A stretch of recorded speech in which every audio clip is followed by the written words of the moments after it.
Tarbiyah Sunnah Channel. Lillah Nyunnah Merenah.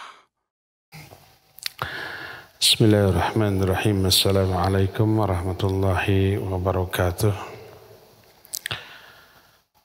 Alhamdulillahilladzi arsala rasulahu bilhuda wa dinil haqq liyudhhirahu 'ala ad-dini kullihi walau karihal musyrikun. Wa asyhadu an la ilaha illallah wahdahu la syarika lah iqraran bihi wa tauhidan. Wa asyhadu anna Muhammadan abduhu wa rasuluh sallallahu alaihi wa ala alihi wa ashabihi wa sallama tasliman mazida wa ba'd. Ayuhal ikhwah jamaah Masjid Pusdai Bandung yang Allah muliakan, alhamdulillah kembali kita berjumpa melanjutkan kajian tentang kiamat besar. Bulan yang lalu kita sudah menjelaskan salah satu peristiwa yang terjadi di hari kiamat nanti, yaitu pertengkaran yang terjadi di antara sesama manusia, saling menyalahkan, saling menyudutkan. Di antara pertengkaran yang sudah diterangkan di pertemuan yang lalu adalah yang pertama,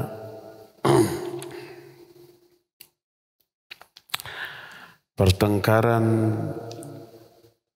para penyembah dengan yang disembahnya dari kalangan makhluk hidup. Yang disembahnya makhluk hidup, manusia atau jin. Itu sudah diterangkan. Kedua, pertengkaran antara pengikut dengan imam-imam yang sesat dan menyesatkan yang diikutinya. Yang ketiga, pertengkaran rakyat dengan pemimpin yang diikuti dan didukungnya dalam kehidupan di dunia, termasuk diikuti di dalam keburukan dan kejahatan. Itu 3 poin pertengkaran di akhirat yang sudah kita jelaskan. Kita teruskan. Di antara pertengkaran yang akan terjadi kelak adalah pertengkaran setiap manusia dengan jin qarin yang mendampinginya. Jin qarin dikirim kepada setiap manusia. Bersabda Rasul sallallahu alaihi wasallam, "Ma minkum min ahadin illa ukila ilaihi qarinu minal jin wa qarinu minal malaikah." Tak ada seorang pun di antara kalian kecuali akan dikirim kepada orang itu satu qarin dari bangsa jin dan satu qarin dari bangsa malaikat. Qarin dari malaikat membisikkan dan mengajak kepada kebenaran. Qarin dari bangsa jin mengajak kepada keburukan. Dalam hati setiap manusia selalu ada siapa yang akan diturut, diikuti, tergantung iman kita. Kalau kadar iman kita lebih kuat, yang akan diikuti adalah bisikan dan ajakan qarin dari kalangan malaikat. Kalau imannya lemah, hawa nafsu besar karena dosa dan kemaksiatan, bisikan malaikat yang mengajak kepada kebaikan akan diabaikan. Yang akan diikuti, dituruti hanyalah qarin dari kalangan bangsa jin. Kelak qarin ini menjadi saksi di akhirat dan akan terjadi pertengkaran antara orang dengan qarinnya. Sebagaimana diterangkan dalam Al-Quran surah Fussilat, surah Qaf mulai ayat 23 sampai 29. Allah berfirman, wa qala qarinuhu hadza ma ladayya atid alqiya fi jahannama kulla kaffarin anid manna'in lil khairi mu'tadin murib alladhi ja'ala ma'allahi ilahan akhar fa'alqiyahu fil adzabi syadid. Berkatalah qarin dari bangsa malaikat ketika memberikan persaksian di hari kiamat nanti, hadza ma ladayya atid, inilah catatan yang aku dapat tentang orang ini. Alqiya fi jahannam kulla kafarin anid, lemparkan ke neraka jahannam setiap orang yang kafir dan sangat menentang. Manna'il lil khair, yang selalu menghalangi dari kebaikan. Mu'tadim murib, yang selalu melewati batas dan selalu ragu terhadap kebenaran. Alladzi ja'ala ma'allahi ilahan akhar, yang selalu menjadikan sesembahan lain selain Allah. Fa'alqiyahu fil adzabi syadid, lemparkan dia ke azab yang sangat pedih. Itu persaksian qarin dari malaikat. Qala qarinuhu, berkata qarin dari kalangan bangsa jin, Rabbana ma atghaituhu, ya Allah, dulu ketika di dunia aku tidak menyesatkan orang ini. Walakin kana fi dhalalim ba'in, tapi dia memang sudah ada di dalam kesesatan yang jauh. Argumen jin atau qarin dari bangsa jin ini ketika dia disalahkan oleh orangnya. Kamu yang mengajak saya kepada kesesatan ini. Disalahkan si qarin dari bangsa jin. Kata qarin dari bangsa jin, ya Allah, aku tidak menyesatkan dia. Dialah yang sesat dengan sendirinya dengan kesesatan yang jauh. Bertengkar. Apa kata Allah? Qal la takhtasimu ladayya. Jangan kalian bertengkar di hadapanku. Wa qad qaddamtu ilaikum bil wa'id. Aku sudah kemukakan kepada kalian ancaman. Bagi orang durhaka, orang kafir, orang yang menyimpang, ada ancaman. Tak ada satupun dosa yang dilarang oleh Al-Quran kecuali disiapkan ancaman, azab, baik di alam kubur, apalagi di akhirat. Kadang ancaman itu Allah berikan di dunia berupa musibah, penderitaan, kanyeri, kaperih, termasuk kehidupan yang sumpek dan sempit, keresahan, kegelisahan. Faman a'rada an dzikri fa inna lahu ma'isyatan dhanka. Siapa orang yang berpaling dari peringatanku, dia akan diberikan kehidupan yang sumpek, yang sempit, membuat dia resah, gelisah, risau, galau, stres, depresi, dan yang sejenisnya. Walaupun uang melimpah, kekuasaan, pangkat, jabatan tinggi, hatinya tak tenang. Itu azab di dunia yang Allah berikan, dan ini ancaman. Di alam kubur ada ancaman berupa azab yang mengerikan. Di akhirat baik berupa kondisi mengenaskan ketika pada hari kiamat, di alam mahsyar ketika hisab, ketika nyebrang sirat, termasuk azab di neraka. Ancaman itu begitu mengerikan. Untuk memberi efek takut kepada manusia kalau melanggar aturan. Allah katakan, wa qad qaddamtu ilaikum bil wa'id. Aku telah kemukakan kepada kalian ancamanku. Ma yubaddalul qawlu ladayya. Tidak mungkin ucapan ketetapanku ini dirubah. Wa ma ana bidzallami lil abid. Dan aku tidak pernah menzalimi kepada hamba-hamba aku. Kalau Allah mengazab, menyiksa seorang hamba bukan karena zalim, tapi karena keadilan Allah. Karena dia bersalah, dia durhaka, dia melanggar aturan. Kalau yang bersalah melanggar aturan diampuni dan dikesurgakan, nggak adil. Yang takwa, yang soleh, ahli ibadah ke surga, yang durhaka juga diampuni ke surga, nggak adil. Harus ada perbedaan. Afanaj'alul muslimina kal mujrimin. Apakah kami membedakan akan menyamakan antara orang yang soleh dan yang durhaka? Nggak mungkin.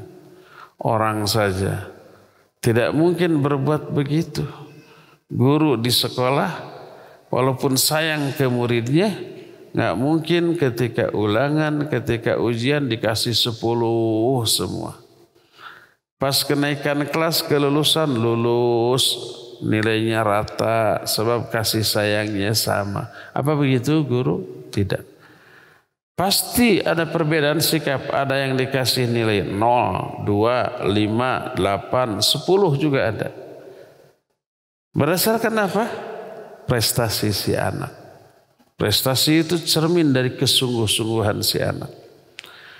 Diperlakukan secara berbeda dari segi sikap dan penilaian. Ada yang lulus, ada yang tidak lulus. Yang lulus ada yang nilainya pas-pasan, sedang, ada yang super bagus. Apakah guru zalim kepada yang tidak lulus, tidak naik? Bukan zalim. Tapi itulah sikap adil. Itu baru manusia. Tidak menyamakan orang yang ada di bawahnya dari segi penilaian dan sikap. Apalagi Allah yang maha sempurna. Jadi kalau Allah mengazab bukan karena kezaliman, bukan karena kesewenang-wenangan, tapi karena keadilan. Allah mengatakan, wa ma ana bidzallamil lil abid. Aku sama sekali tidak mungkin untuk berbuat zalim kepada hamba-hambaku. Jadi Allah melarang, mencela mereka untuk tidak bertengkar. La takhtasimu ladayya. Jangan kalian bertengkar di hadapanku. Ini menengahi pertengkaran antara seorang manusia durhaka dengan jin qarin dari kalangan setan selama hidupnya. Ya, inilah pertengkaran yang keempat. Kelima yang lebih dahsyat adalah pertengkaran seseorang dengan anggota badannya. Kita tahu nanti di akhirat banyak saksi atas perbuatan kita. Ada saksi dari kalangan para malaikat, ada saksi dari kalangan para nabi, ada saksi dari kalangan manusia biasa, ada juga saksi dari benda-benda mati. Tanah yang kita injak menjadi saksi atas amal yang kita lakukan di atasnya. Allah berfirman, yauma idzin tuhadditsu akhbaruha. Dalam surah Al-Zalzalah, idza zulzilatil ardu zilzalaha wa akhrajatil ardu athqalaha wa qala al insan ma laha yauma idzin tuhadditsu akhbaraha. Pada hari itu bumi memberikan kabar-kabarnya. Kata Nabi SAW, atadruna ma akhbaruha, tahu nggak apa yang dimaksud kabar-kabar bumi? Para sahabat menjawab, Allah dan Rasulnya yang lebih tahu. Beliau menyatakan maksudnya adalah persaksian bumi atas amalan manusia yang dilakukan di atas permukaan bumi. Bumi menjadi saksi. Salah satu yang menjadi saksi adalah tubuh kita sendiri. Tangan kita, kaki kita, tulang dan daging kita menjadi saksi. Apabila semua anggota tubuh kita gunakan untuk bermaksiat, berdosa, melalaikan perintah Allah, melanggar larangan Allah, tubuh kita akan menjadi saksi yang memberatkan kita, mencelakai kita. Maka kita marah ke tubuh kita. Kenapa? Kamu bersaksi yang memberatkan kita. Padahal dulu aku berbuat dosa maksiat untuk menyenangkan kalian. Kita berbuat dosa di dunia demi kesenangan anggota tubuh kita sendiri, kan? Kenapa kalian sekarang menjadi saksi yang memberatkan, bertengkar?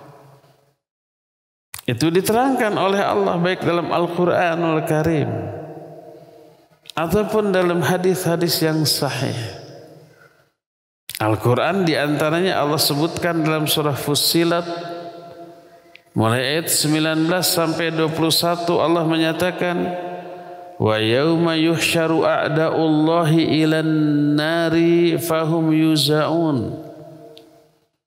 Pada hari kiamat Allah kumpulkan musuh-musuh Allah dan Allah menggiring mereka ke dalam neraka. Hatta idza ja'uha syahida 'alaihim sam'uhum wa absaruhum wa juluduhum bima kanu ya'malun. Sehingga apabila mereka sampai ke neraka, bersaksilah yang memberatkan mereka. Apa yang bersaksi? Pendengaran mereka, penglihatan mereka, kulit-kulit mereka bersaksi atas amal-amal yang sudah mereka lakukan. Ini amal buruk. Wa qalu li juludihim, berkatalah manusia tadi ke kulit mereka sendiri. Sebab kulit nanti bicara. Mulut nggak bisa bicara. Yang bicara kulit. Jangan difahami oleh otak dan akal kita. Masa kulit bisa ngomong nggak punya lidah, bibir, gigi. Kok mulut yang punya alat bicara? Enggak. Nah, dijelaskan oleh Allah dalam Al-Quran, wa qalu li juludihim, wa qalu li juludihim lima syahidtum alaina. Berkatalah manusia itu ke kulit mereka, kenapa kamu bersaksi yang memberatkan kita? Apa jawab si kulit?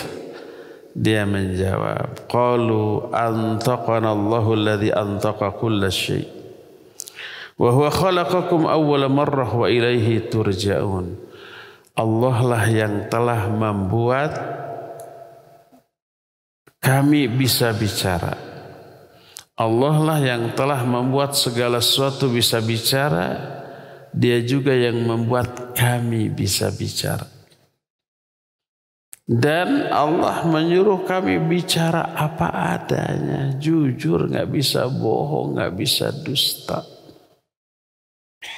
Dialah yang telah menciptakan kalian pertama kali dan kelak kalian akan dikembalikan kepadanya. Ketika menjelaskan ayat ini, berkata para ulama ahli tafsir, di antara Imam Ibnu Katsir rahimahullah, sambil nanti mengutip sebuah hadis yang panjang yang diriwayatkan oleh Imam Muslim dalam kitab Sahih Muslim, berkata Imam Ibnu Katsir, wa hadza yakunu minal kuffar indama yu'ayinul adzab asyadid alladhi a'addahu Allahu lahum fayulji'una ila at-takdzibi wal inkar wa yaz'umuna annahum kanu salihin wa yakdzibuna bi syahadatil malaikati wal mursalin was salihin alladzina yashhaduna 'alaihim fa inda dzalik yakhtimullahu ala afwahihim wa tantiku aydihim wa arjuluhum bima kanu ya'malun fa inna dzalik yaquluna li'a'daihim bu'dan lakunna wa suhqa an kunna kuntu ujadil. Kata Imam Ibnu Katsir, demikianlah keadaan orang kafir ketika mereka melihat azab yang sangat dahsyat yang Allah janjikan untuk mereka. Digiring mereka ke neraka. Ketika sudah terlihat neraka, belum diceburkan tuh. Belum dimasukkan. Maka si orang kafir yang akan dimasukkan ke dalam neraka itu cepat-cepat mencari argumentasi yang kira-kira bisa menyelamatkan. Mereka berdusta atas amal mereka, mereka mengingkari kekafiran dan keburukan mereka. Mereka mengklaim mereka dulu orang-orang soleh. Ditolaklah persaksian para malaikat, persaksian para nabi, para rasul, persaksian orang-orang soleh yang dahulu menyaksikan omongan dia, semuanya ditolak. Dia ingin yang menjadi saksi atas dirinya adalah dirinya sendiri. Dan dikabulkan oleh Allah. Maka Allah jadikan anggota tubuhnya menjadi saksi atas dirinya. Dikuncilah mulut mereka. Tidak bisa bicara. Lalu disuruhlah tangannya, kakinya, anggota badannya termasuk kulit, tulang, daging disuruh berbicara, memberikan persaksian atas amal yang dilakukan oleh orang ini. Lalu mereka berbicara secara jujur apa adanya. Dulu kami melakukan dosa ini, maksiat itu, kesalahan ini, penyimpangan itu, dan seterusnya. Setelah selesai, dibuka lagi mulut orang itu. Bisa bicara lagi. Maka berkatalah orang itu ke anggota tubuh sendiri, bu'dan lakunna suhqa. Jauh ke itu. Celaka kalian. Lalu dikatakan angkunna kuntu ujadil. Untuk membela kamu lah aku mendebat Allah Azza wa Jalla. Jadi kenapa dia berani berdebat dengan Allah Azza wa Jalla, menolak persaksian malaikat, para rasul dan saksi-saksi lain, itu untuk menyelamatkan anggota badannya yang dulu ketika di dunia sudah berdosa, bermaksiat, melakukan kesalahan kan? Ternyata anggota badannya memberikan persaksian yang memberatkan. Diterangkan dalam hadis yang sahih riwayat Imam Muslim, Imam At-Tirmidzi, Imam Al-Baihaqi dan yang lain-lain dari dua orang sahabat, Abu Sa'id Al-Khudri dan Abu Hurairah radhiyallahu anhuma, dua-duanya berkata, qala Rasul sallallahu alaihi wasallam, telah berkata Rasul sallallahu alaihi wasallam, yalqil 'abdu rabbah, seorang hamba berjumpa dengan Allah nanti pada hari kiamat. Fayaqulullah, lalu Allah bertanya, alam ukrimka wa usawwidka wa uzawwijka wa usarrikh lakal khayla wal ibil wa adharuka tar'asu wa tarba'u. Kata Allah, bukankah dulu ketika di dunia aku telah memuliakanmu? Manusia itu lebih mulia dari makhluk lain, daripada binatang, jin, apalagi benda-benda mati. Aku telah memberikan pasangan bagimu, wa uzawwijka, Ini umumnya orang, walaupun ada yang jomblo sampai akhir hidupnya ada. Tapi secara umum dapat pasangan. Wa uzawijka, aku telah menikahkanmu, memberikan pasangan kepadamu. Kalau yang jomblo memang berarti belum diberi pasangan. Aku telah tundukkan bagimu al-khail wal ibil, kuda-kuda dan unta-unta. Kuda, unta lebih gede, lebih kuat daripada kita. Tapi bisa kita kuasai. Tunduk. Yang lebih gede dari kuda dan unta juga bisa tunduknya. Seperti gajah. Tunduk? Ya, tunduk. Dan aku telah biarkan kamu menjadi pemimpin dan mengembangkan perekonomian. Bukankah dulu begitu? Dijawab oleh manusia, bala ay Rabbi. Ya, benar ya Allah. Di aku itu. Afadananta annaka mulaqi, kata Allah. Kamu yakin enggak waktu hidup di dunia bahwa kamu akan berjumpa dengan aku? Fayaqul, orang ini menjawab, la, tidak. Ini orang kafir. Tidak meyakini akan berjumpa dengan Allah subhanahu wa ta'ala. Lalai dia dari hal itu.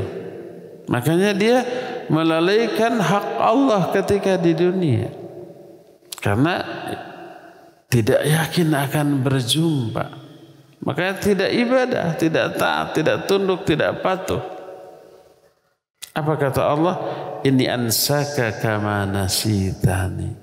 Sekarang aku akan mengabaikanmu. Karena kamu dulu sudah mengabaikan aku. Pisah. Ini perjumpaan pertama. Perjumpaan kedua. Allah berbicara dengan pembicaraan yang sama. Orang kafir tadi menjawab dengan jawaban yang sama. Allah pun merespon dengan respon yang sama. Aku akan abaikan kamu sekarang. Karena kamu pun dulu mengabaikan aku. Pisah lagi. Pertemuan kedua tuh. Ketika pertemuan ketiga, orang ini berubah jawaban. Ketika ditanya, orang itu menjawab, amantu bik, wa bi kitabik, wa bi rasulik, wa sholaitu, wa sumtu, wa tasaddaqtu, wa yuthni bi khairi mastata'. Dia menjawab, ya Allah, dulu ketika di dunia, aku beriman kepadamu, kepada kitabmu, kepada rasulmu, aku sholat, aku som, aku sedekah. Dia memuji dirinya dengan berbagai macam kebaikan. Padahal di jawaban pertama dan kedua, maka ketika ditanya apakah kamu yakin akan berjumpa dengan aku, jawabnya enggak, gitu kan? Tapi di yang ketiga berubah dia. Dulu ketika di dunia aku beriman kepadamu, kepada kitabmu, kepada rasul, aku sholat, saum, sedekah. Pokoknya memuji diri habis-habisan. Dan itu bohong kan?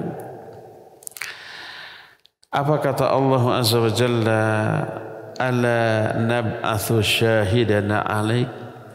Mau enggak aku datangkan kepadamu saksi kami tentang dirimu? Fa yufakiru fi nafsi man alladhi yashhadu alayya. Orang itu berpikir, siapa yang akan menjadi saksi atas dirinya? Fa yakhtimu ala fihi. Allah mengunci mulut orang itu, enggak bisa ngomong lagi. Wa yuqalu li fakhidhihi antiqi.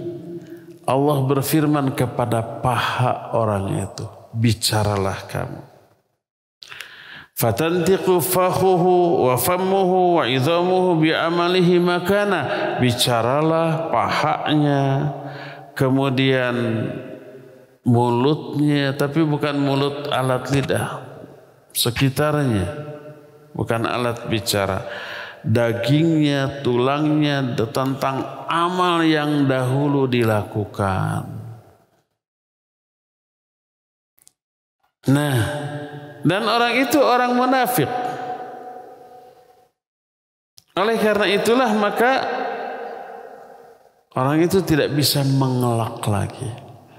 Setelah itu ditinggalkanlah orang itu, dibuka lagilah mulut orang itu, lalu bisa bicara. Ketika bisa bicara, dia celak anggota badannya yang tadi sudah bersaksi dengan dengan persaksian yang memberatkan dirinya. Bertengkar dia dengan anggota badannya sendiri.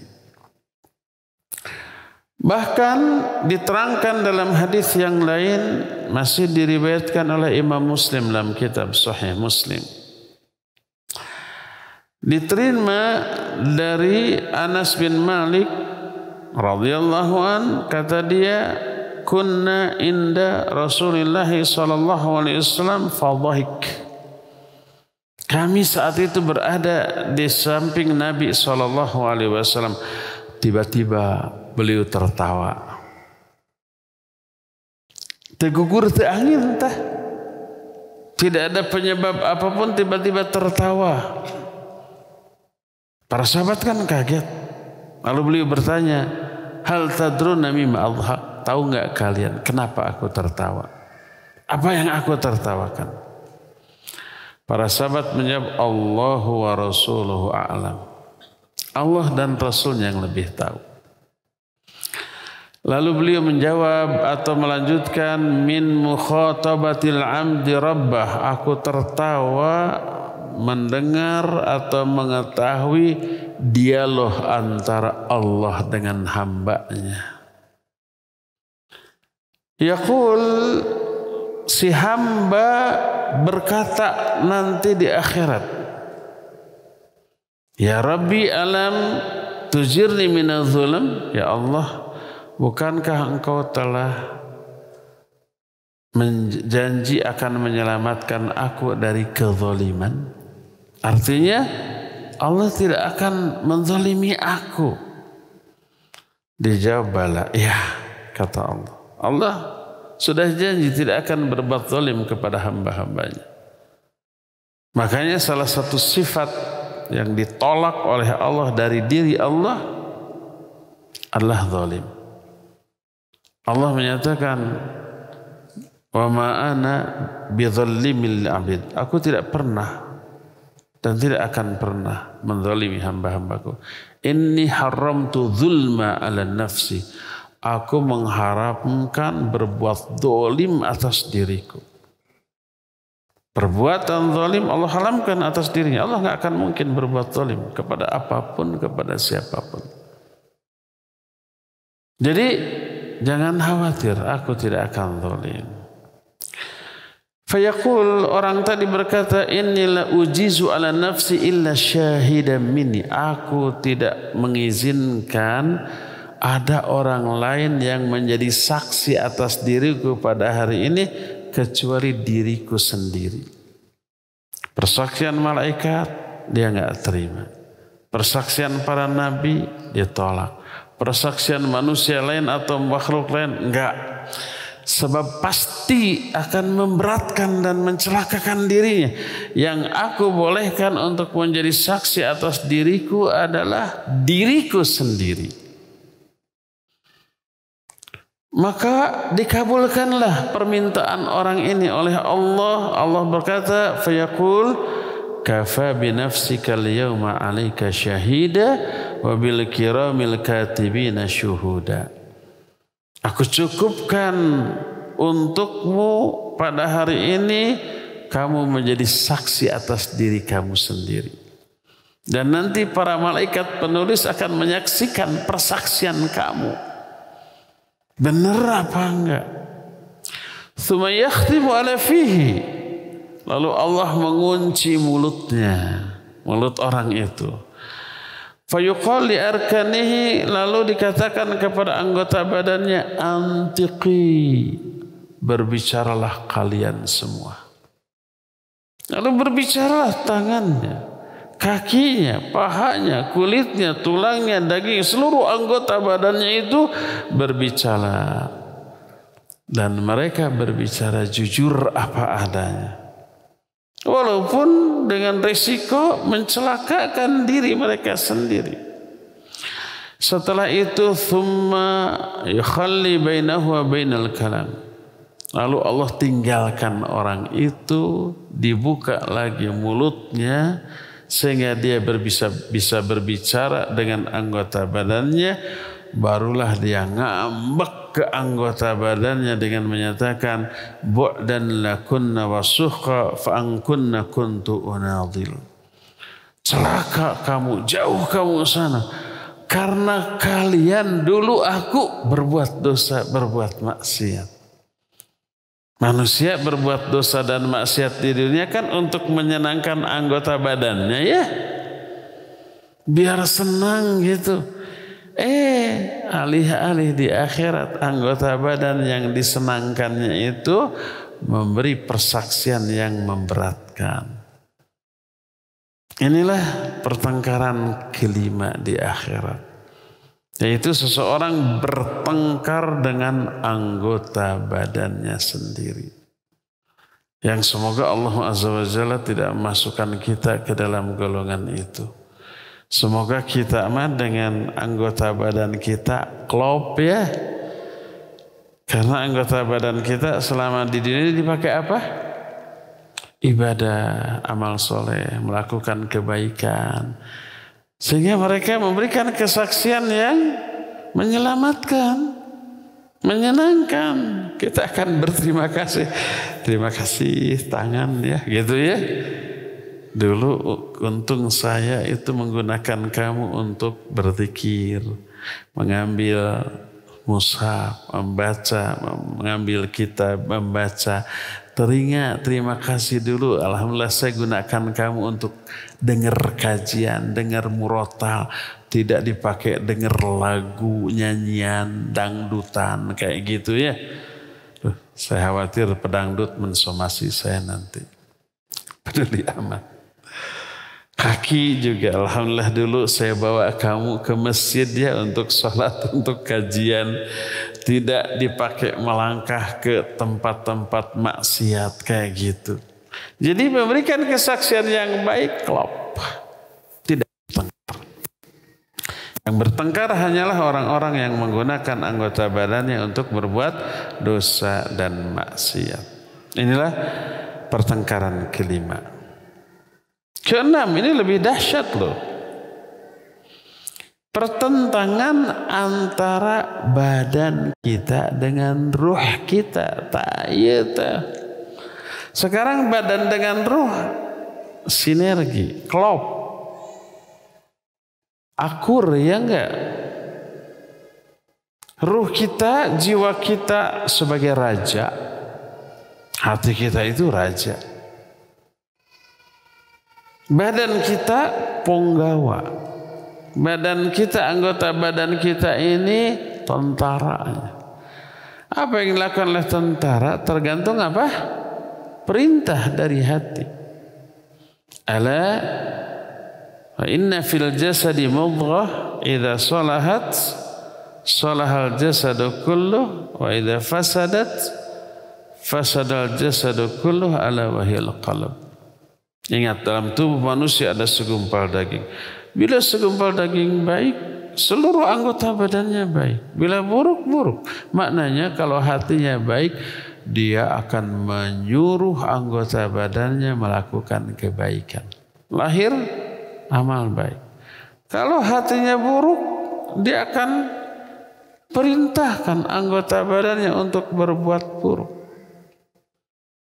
Apa yang dilakukan oleh anggota badan? Penampilan lahiriah kita cermin dari kondisi hati kita. Makanya nggak bisa orang mengatakan saya memang ini akhwat, tidak menutup aurat, tidak memakai jilbab, tapi hati saya baik. Saya memang tukang mabok, tukang judi, tukang zina, tapi hati saya baik. Apa mungkin? Nggak mungkin. Buruknya kelakuan dia itu cermin dari buruknya hati. Nggak mungkin hati baik, kelakuannya bejat. Siapa yang menyuruh anggota badannya untuk melakukan kebejatan itu? Siapa? Hati. Maka nggak mungkin bertolak belakang tuh orang mengatakan, saya sih memang rampok, saya maling, saya copet, tapi hati saya baik. Itu orang nggak paham. Yang nyuruh dia maling, nyopet, rampok siapa? Hatinya. Masa hati yang nyuruh ngerampok itu disebut baik? Saya memang begal, tapi saya hatinya baik. Saya kalau ngebegal itu ikut prosedur. Diancam dulu nyawa atau harta sini. Itu prosedurnya tuh. Kalau semua prosedur itu sudah dilakukan, dia tetap kekeh, baru tuh ya dikadek gitu. Kalau dia ngelawan, ya saya babak belur atau dibunuh, saya bisa lapor polisi. Korban saya bisa dipenjara. Ada kejadian begitu kan? Ada. Jadi kata si begal, kata si rampok, saya memang begal, saya rampok, tapi hati saya baik. Mungkin ya? Begal itu menunjukkan hatinya busuk. Pejudi, pezina, pemabuk menunjukkan keburukan hatinya. Orang yang mengumbar aurat, terbuka aurat, tidak tertutup aurat, dan itu perbuatan buruk yang dilakukan oleh anggota badannya menunjukkan buruknya hatinya. Jadi kalau orang berbuat dosa dan salah, itu karena perintah hatinya, jiwanya. Lalu orang itu kelak mendapat murka dan azab Allah. Bertengkarlah antara raga dan jiwa orang itu. Antara ruh dan badan orang itu. Kata si badan, kamu yang salah. Kata si ruh, kamu yang salah. Kan kamu yang berbuat, kok nyalahkan saya? Kata badan, saya berbuat begitu kan kamu yang nyuruh. Siapa yang salah? Ruh apa badan? Dua-duanya. Tapi berantem tuh, saling menyalahkan. Sebagaimana diterangkan dalam salah satu riwayat. Riwayat ini dinukil oleh Imam Ibnu Katsir dalam kitab tafsirnya, diterima dari Ibnu Mundur dalam kitab Ar-Ruh. Sebuah riwayat dari Ibnu Abbas radhiyallahu anhuma. Dia berkata, "Yakhtasimun nasu yaumal qiyamah hatta takhtasimar ruh ma'al jasad."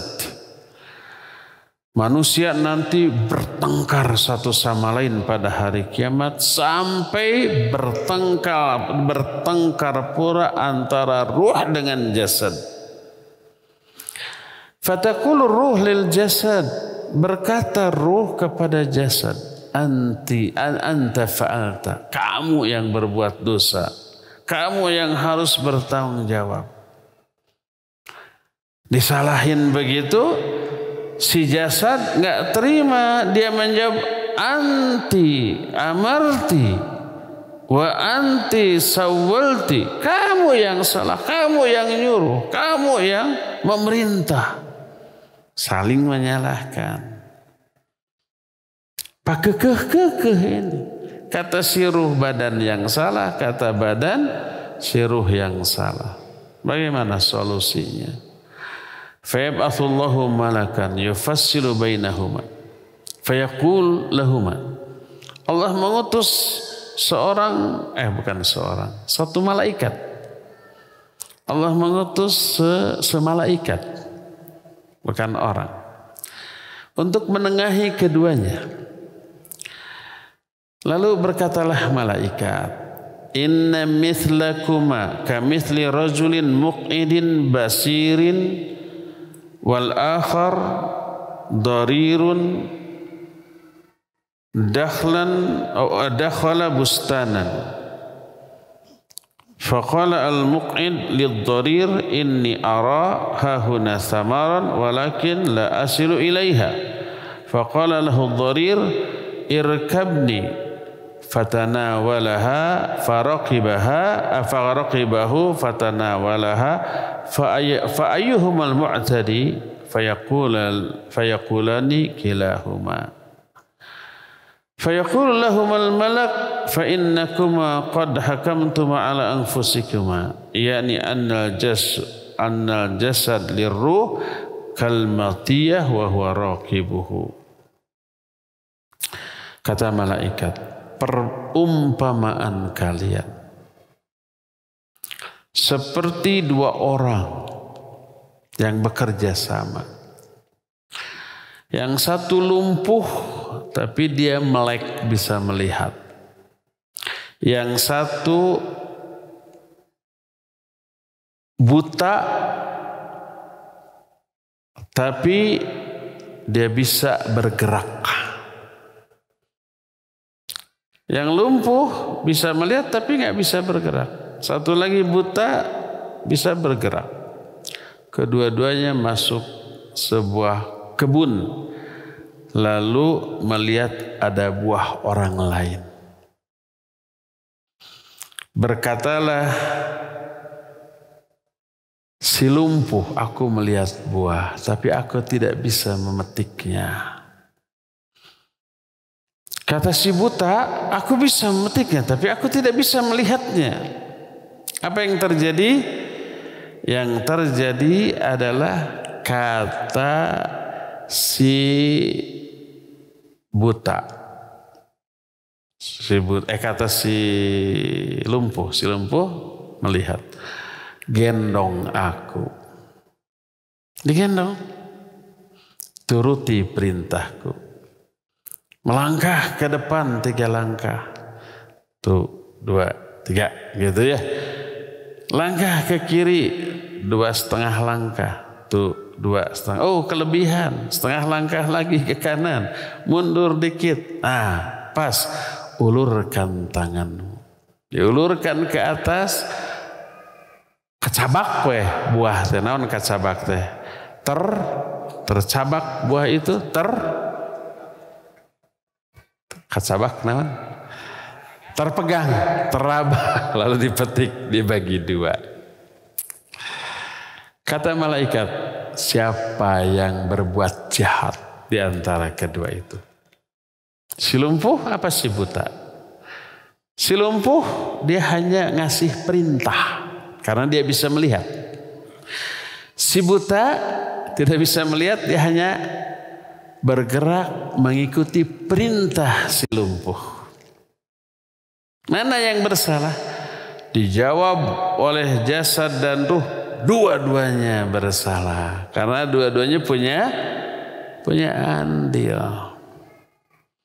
Kata malaikat, kalau begitu kalian telah menetapkan hukum atas diri kalian.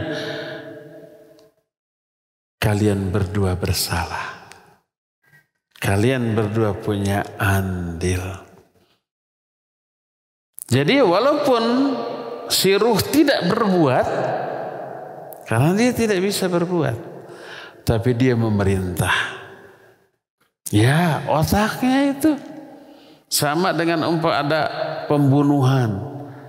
Ditangkap pembunuhnya, diinterogasi, ternyata ada yang nyuruh. Saya membunuh itu dibayar. Siapa yang nyuruh itu?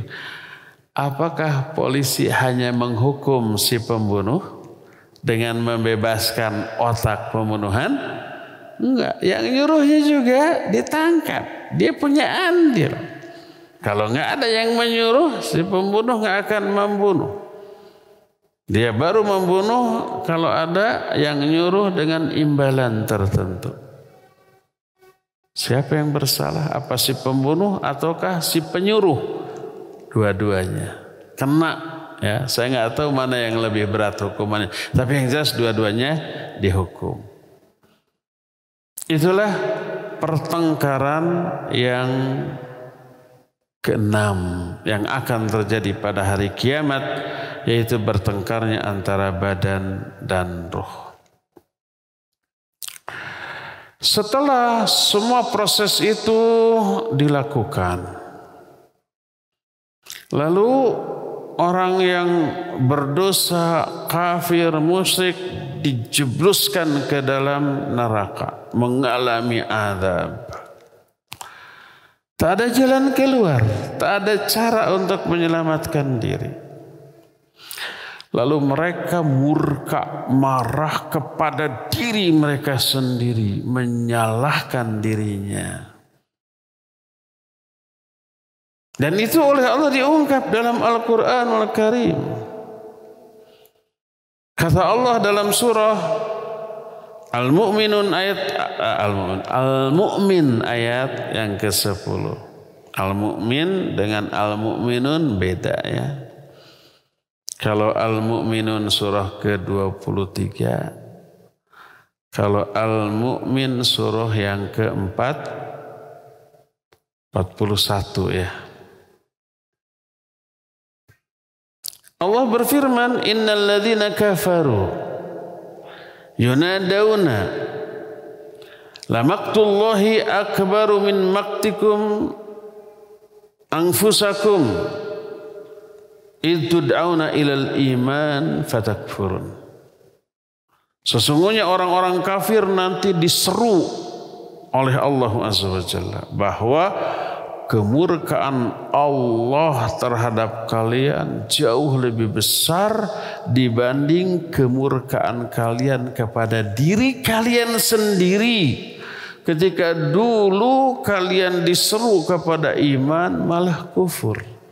Ketika di dunia orang-orang kafir disuruh iman, ayo masuk Islam, ayo ibadah, mereka ingkar, menentang dakwah itu. Allah murka. Ketika di akhirat mereka diazab atas kekafiran mereka, mereka pun murka kepada diri sendiri. Kenapa dulu saya tidak mau beriman ketika disuruh beriman? Besar kemurkaan. Kata Allah, kemurkaan Allah kepada kalian lebih besar dibanding kemurkaan kalian kepada diri kalian sendiri.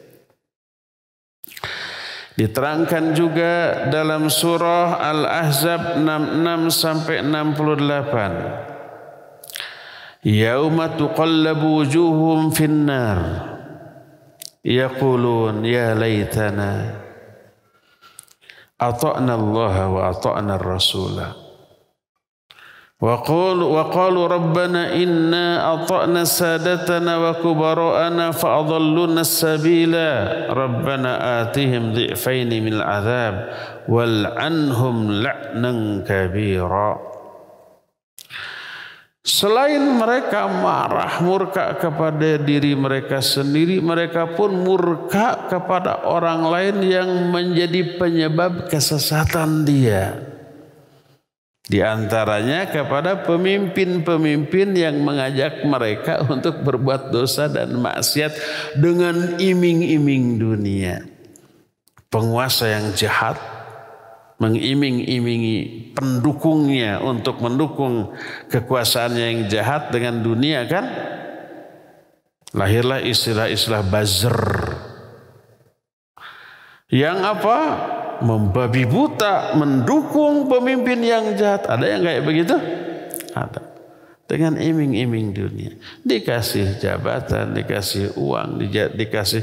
Makanya jangan aneh kalau antara jabatan strategis yang tinggi dipegang oleh orang yang tidak berkelayakan. Ya enggak?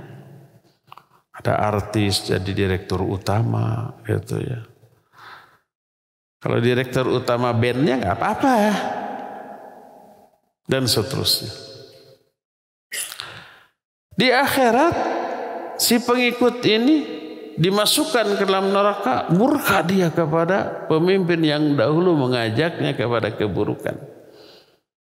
Allah menerangkan pada hari ketika wajah-wajah mereka dibolak-balikan di atas api neraka. Kebayang kalau kita lihat orang yang lagi bakar ayam, bakar ikan, bakar kambing gitu ya, dibolak-balikan biar panasnya apa? Merata, matangnya merata. Ini orang wajahnya dibolak-balikan di atas api neraka. Mereka berkata, celaka kita. Seandainya dulu kita taat kepada Allah dan Rasulnya.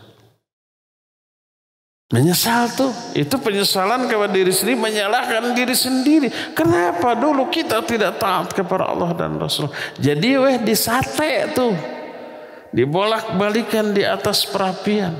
Jangan dibayangkan perapiannya itu arang di tukang sate. Itu aja sudah gosong ya enggak? Ini api neraka ya. Mereka berkata, ya Allah, dulu kami telah mentaati pemimpin-pemimpin kami, pembesar-pembesar kami, tapi mereka menyesatkan kami dari jalan-Mu. Penyebab sesatnya itu pemimpin yang mereka ikuti. Lalu mereka mengatakan, Rabbana atihim dhi'faini minal azab. Ya Allah, berikan azab kepada mereka 2 kali lipat. Wal anhum la'nan kabira, dan laknat mereka dengan laknat yang sangat dahsyat. Jadi selain jengkel, kesel kepada diri sendiri karena sudah durhaka, mereka juga kesel kepada orang-orang yang menjadi penyebab sesatnya mereka. Termasuk setan dari kalangan bangsa jin. Salah satu penyebab sesatnya orang, ada gangguan setan ya.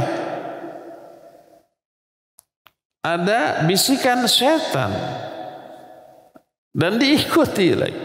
Jengkel pula lah mereka kepada setan dari kalangan bangsa jin.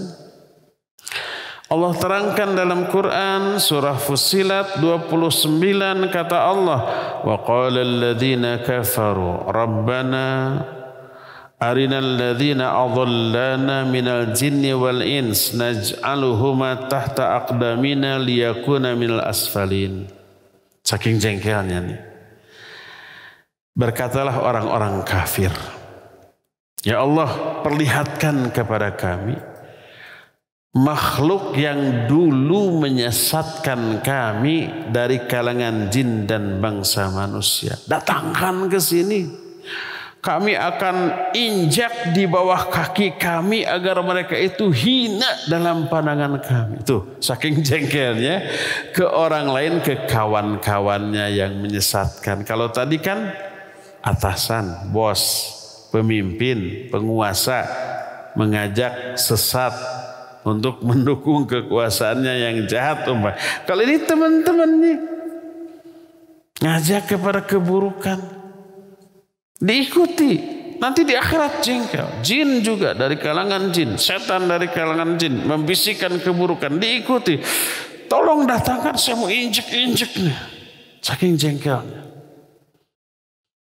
Naj'aluhum tahta aqdamina, kami akan jadikan mereka di bawah kaki-kaki kami, diinjak, liyakuna minal asfalin, agar mereka itu termasuk makhluk yang hina. Inilah beberapa penyesalan orang-orang di akhirat karena kedurhakaan mereka, sehingga mereka mengalami pertengkaran satu sama lain, bahkan bertengkar pula setiap orang durhaka dengan dirinya sendiri, bertengkar dengan anggota badannya sendiri, bahkan bertengkar antara jasad dan ruh. Ya. Inilah penjelasan tentang pertengkaran di akhirat. Ya, cukup sampai di sini saja, dan kita masih punya sisa waktu untuk bertanya jawab. Wa sallallahu ala nabiyina Muhammadin wa ala alihi wa ashabihi wasallam. Pertanyaan pertama. Assalamualaikum. Waalaikumsalam. Ustaz, ana bertanya, apakah keburukan akan diampuni oleh Allah setelah dia bertobat dan tidak mengulangi lagi? Iya, diampuni. Dihapus kesalahan.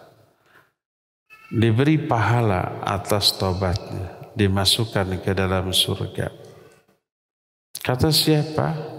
Kata Allah. Allah berfirman dalam surah At-Tahrim, ya ayyuhalladzina amanu tubu ilallahi taubatan nasuha asa rabbukum ayyukaffir ankum sayyiatikum wa yudkhilakum jannat. Hai orang-orang yang beriman, tobatlah kalian kepada Allah dengan sebenarnya tobat, maka Allah akan menghapus kesalahan-kesalahan kamu dan memasukkan kamu ke dalam surga. Tidak diadab. Kalau tobat dihapus segede apapun. Apakah termasuk dosa judi? Ya. Termasuk dosa mabuk? Ya. Dosa maling? Ya. Dosa zina? Ya. Dosa membunuh? Iya. Kalau membunuhnya 2-3 orang? Iya. Membunuhnya 100 orang? Iya. Pernah dengar kisah seorang pembunuh yang sudah membunuh 99 orang lalu mau tobat? Datang ke rahib. Oleh rahib dijelaskan, nggak ada tobat bagimu. Terlalu gede dosanya. Apa yang terjadi? Dibabat lagi kepala si rahib. Genap 100. Mau tobat aja dihalang-halangi. Datang ke orang alim. Dia bilang, saya sudah 100 saya bunuh. Mau tobat. Bisa nggak? Kata orang alim, bisa. Syaratnya, tinggalkan tempat lamamu yang menyebabkan kamu menjadi pembunuh. Pindah ke tempat lain yang akan membuat kamu menjadi soleh. Benar, diikuti, pergi. Meninggalkan daerah asal yang buruk, hijrah menuju tempat yang baik. Qadarullah, di tengah jalan mati. Belum sampai hijrah, belum berbuat baik di tempat baru karena masih di tengah jalan. Berebut malaikat rahmat dan malaikat azab. Kata malaikat rahmat, ini milik kami karena sudah tobat. Kata malaikat azab, iya tapi belum berbuat baik, milik kami. Ditengahi, akhirnya suruh diukur, ternyata lebih dekat ke tempat yang dituju, selamat. 100 orang, segede apa dosanya? Ada enggak di kalangan ikhwan di sini yang pernah membunuh? Enggak ada. Mungkin dosa lain, dosa mabuk, maling, zina, itu di bawah dosa membunuh. Kalau ada di antara jemaah, saya pernah Ustaz membunuh berapa orang? 1 itu pun enggak sengaja. Ini 100 loh. 100 aja diampuni asal tobat. Jangan putus asa dari rahmat Allah. Karena Allah mengampuni semua dosa selama dosa itu ditobati, ya.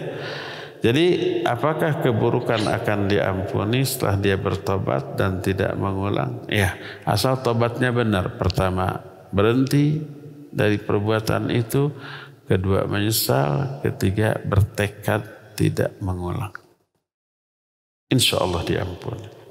Ustaz, ada pertanyaan dari studio Ustaz? Baik. Bismillah, Afwan Ustaz mau tanya. Dengan adanya pertengkaran poin kelima, kulit, tangan, kaki, dan telinga bersaksi, apakah bila kita sudah bertaubat sesungguhnya, apakah kelak anggota tubuh tersebut akan tetap bersaksi? Contoh dulu sekali telinga Anas dipakai untuk dengar musik, Ustaz. Silakan. Iya, sebenarnya pertanyaan di kertas ini belum selesai. Tapi senada, saya bacakan dulu. Dan apakah anggota badannya tetap bersaksi di hadapan Allah walaupun sudah bertobat selama di dunia? Sama enggak? Mirip lah ya. Kalau ini umum, kalau itu khusus telinga.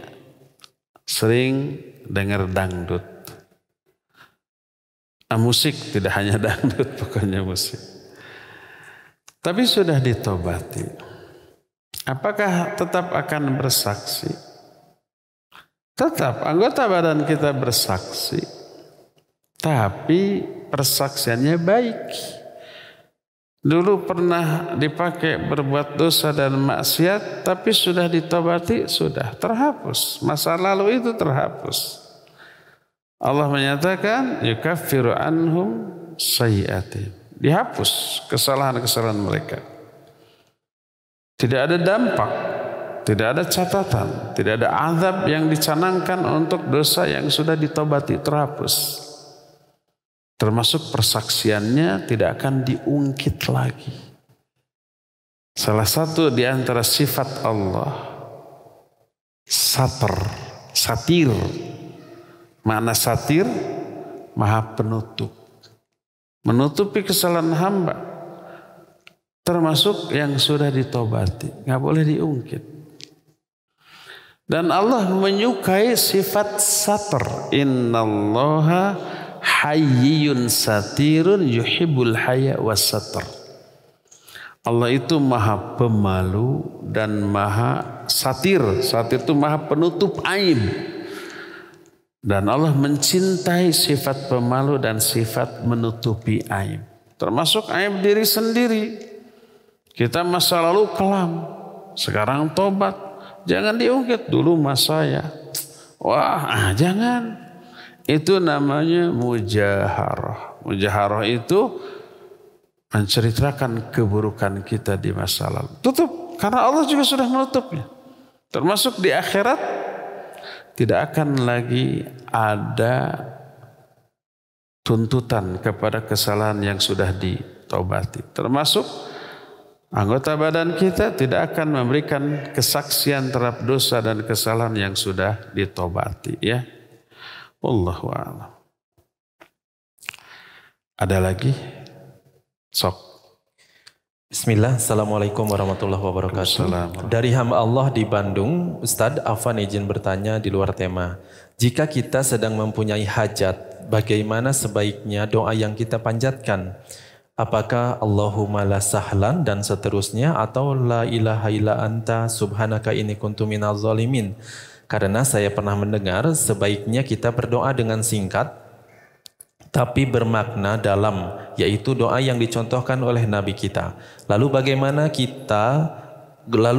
jika kita berdoa dengan bahasa Indonesia, kemudian mengurai doa kita? Apakah diperbolehkan Ustadz? Demikian mohon nasihatnya. Jazakumullahu khairan. Silakan Ustadz.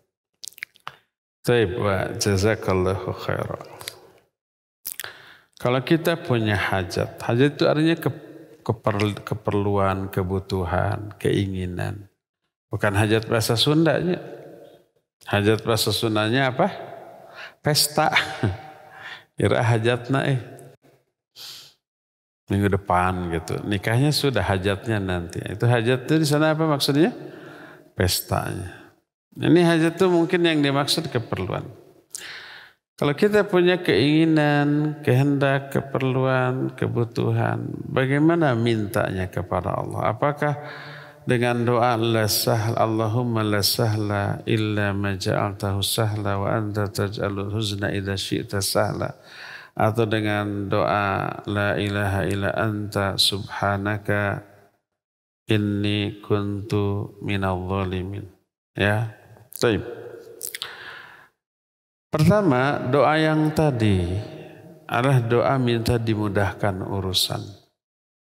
Doa minta dilepaskan dari keburukan yang sedang kita alami. Doa la ilaha illa anta subhanaka inni kuntu minadh dhalimin, doa siapa?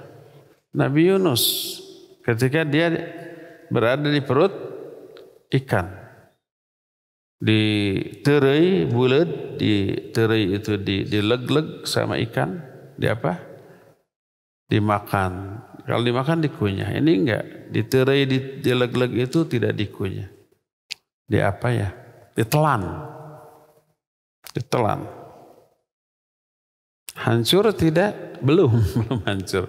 Kalau lama-lama hancur karena ada proses pencernaannya. Cairan di dalam perut ikan itu asam banget merennya. Bisa mati orang.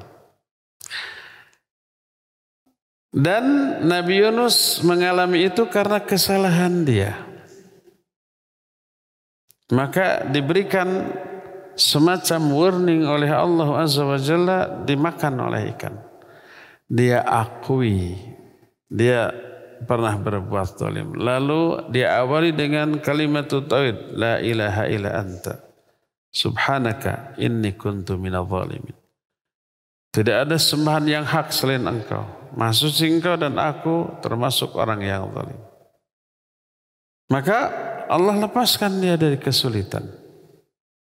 Oleh karena itu berkata Rasulullah SAW, siapa orang yang mengalami sebuah kesulitan, lalu berdoa seperti doa Nabi Dhunnun, Nabi Yunus, Allah akan lepaskan kesulitan. Maka hafalkan doa ini. Ini ayat, la ilaha illa anta subhanaka inni kuntu minadh dhalimin. Termasuk Allahumma la sahla illa ma ja'altahu sahla wa anta taj'alul huzna idza syi'ta sahla. Itu doa minta kemudahan ketika mengalami kesulitan. Kita mengalami masalah, musibah, enggak kepikiran solusi, jalan keluar. Minta kepada Allah. Allah yang mengatur semua kehidupan. Yang memberi masalah itu Allah. Allah juga yang bisa memberikan solusinya. Allahumma ya Allah la sahla illa ma ja'altahu sahla. Tidak ada kemudahan kecuali apa-apa yang engkau buat mudah. Wa anta taj'al huzna idza syi'ta sahla, dan engkau akan menjadikan kesedihan berubah menjadi kemudahan bila engkau menghendakinya. Serahkan kepada Allah. Mak-mak kalau mencari barang yang lupa, kan mama pelupa. Umumnya yang lebih sibuk bukan mata, tapi mulut, ya enggak? Murang-muring. Mana bro? Suaminya kena bentak, anak-anaknya kena bentak, pembantunya. Kalian diam saja, cari gitu. Terus mulutnya ngomel, enggak ketemu. Semakin ngomel, semakin riweuh, kaweur, semakin kurang fokus, benda di hadapannya juga enggak kelihatan. Mun orang itu emang macok. Tutup mulut dari keburukan, doa. Mungkin hilangnya barang itu salah satu azab yang Allah berikan kepada kita atas dosa dan kesalahan kita. Baca doa tadi. La ilaha illa anta subhanaka inni kuntu minadh dhalimin. Baca doa Allahumma la sahla illa ma ja'altahu sahla wa anta taj'alul huzna idza syi'ta sahla. Ketemu tuh, insya Allah. Saya ada pengalaman dulu. Ke Jakarta pakai mobil sendiri. Gaya. Tol tiba-tiba indikator suhu panas. Wah, ini radiatornya. Ke pinggir ke rest area. Betul aja. Ketika dibuka, radiator sedikit-sedikit ya, jangan langsung bisa muncrat. Tutup radiator, disimpan. Terus diisi lagi. Qadarullah ketika mau menutup, tutupnya hilang, nggak ada. Aduh, ketongan gitu. Terus ke kolong, nggak ada. Padahal mau ngisi kajian, pakai pakaian kayak gini, sudah kotor juga, udah telat. Introspeksi, kenapa Allah menghambat? Mungkin karena dosa kita. Tobat, zikir, kemudian sambil mencari,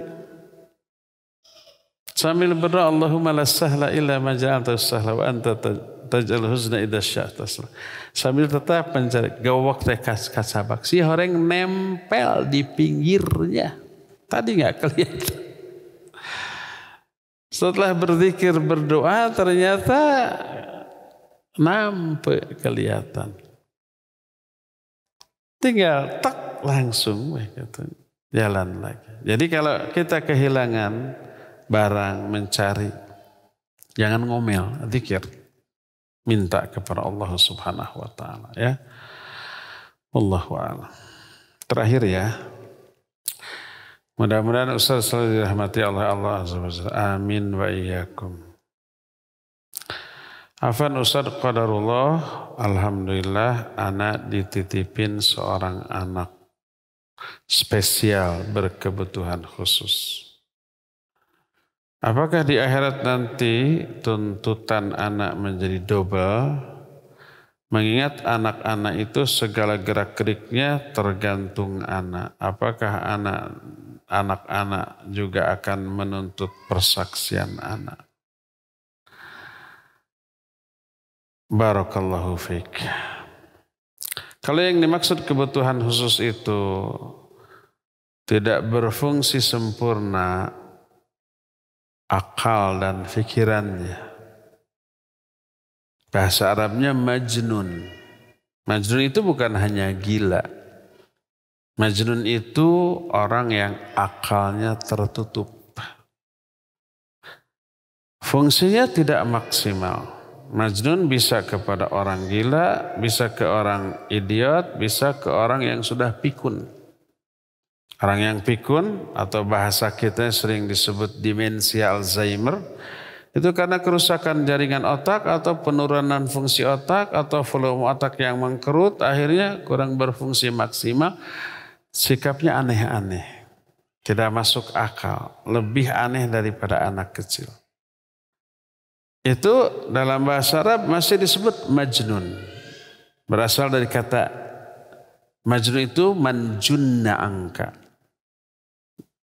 Jin disebut jin karena junna angka.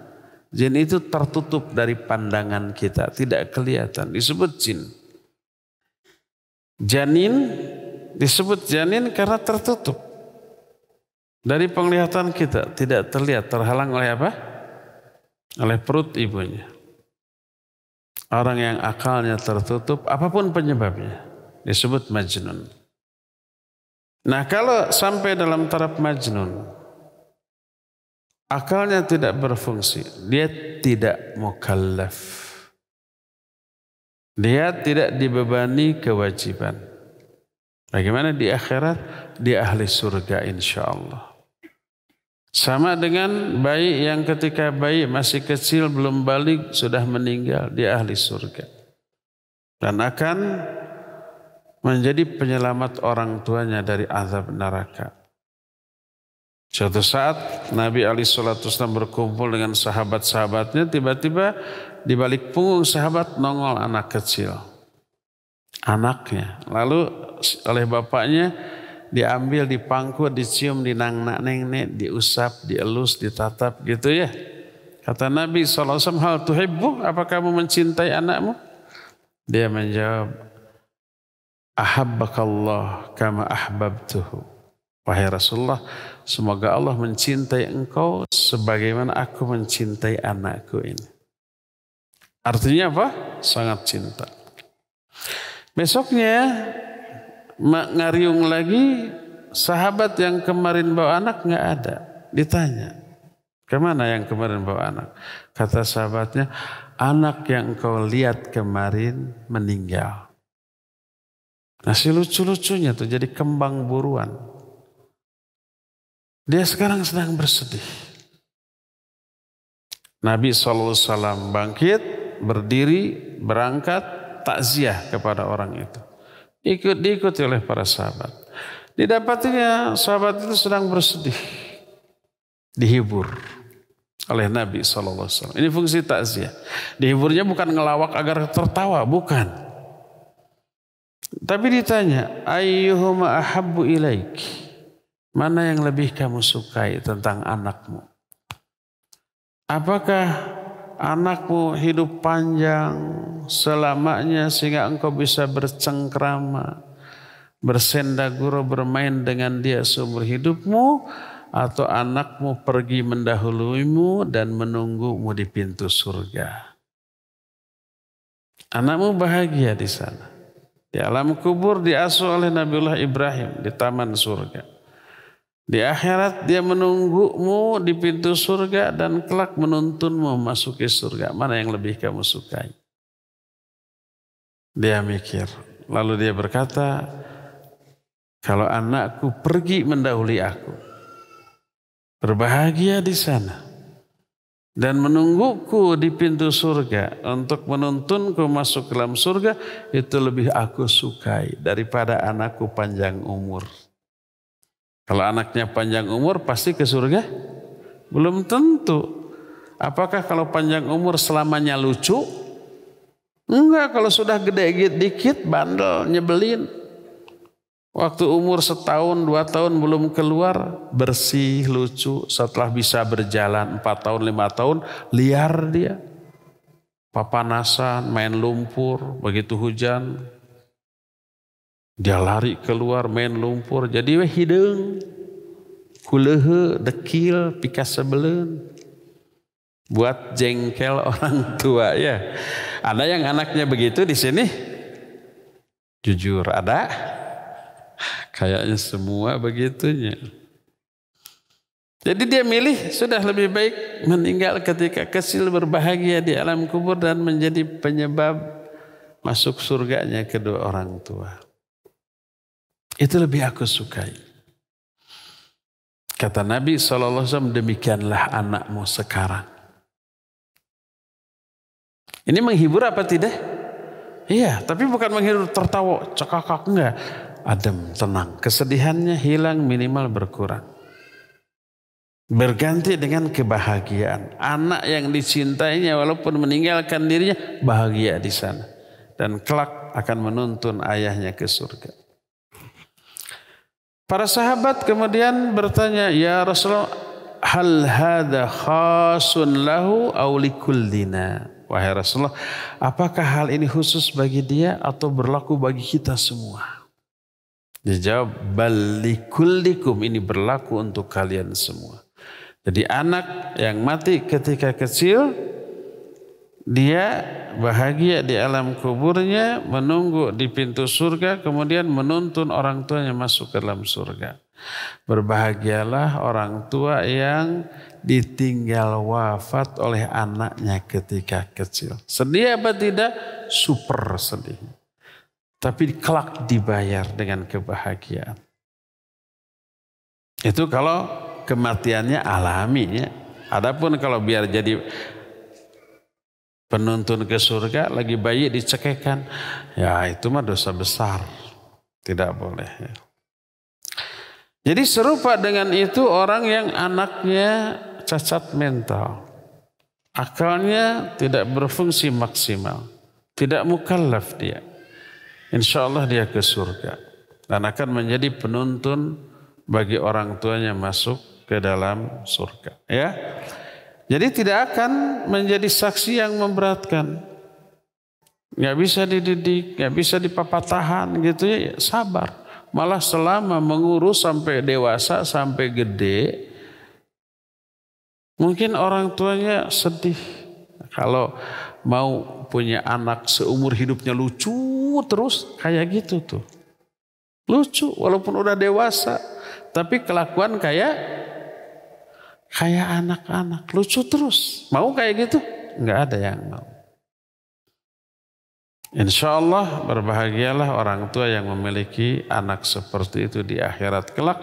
Tapi harus dibayar dengan penderitaan, mengurus dia, sabar terhadap ketidaknormalan dia, sabar terhadap mungkin suara-suara miring dari tetangga, dari orang lain terhadap anaknya yang dianggap aneh atau lain dibanding usia anak seusia dia dan seterusnya. Insya Allah kelak dibayar dengan kebahagiaan ya. Cukup sampai di sini. Insya Allah kita akan jumpa kembali di bulan yang akan datang. Subhanakallahumma bihamdik asyhadu an la ilaha illa anta astaghfiruka wa atubu ilaik. Walhamdulillahirabbil alamin. Wassalamualaikum warahmatullahi wabarakatuh.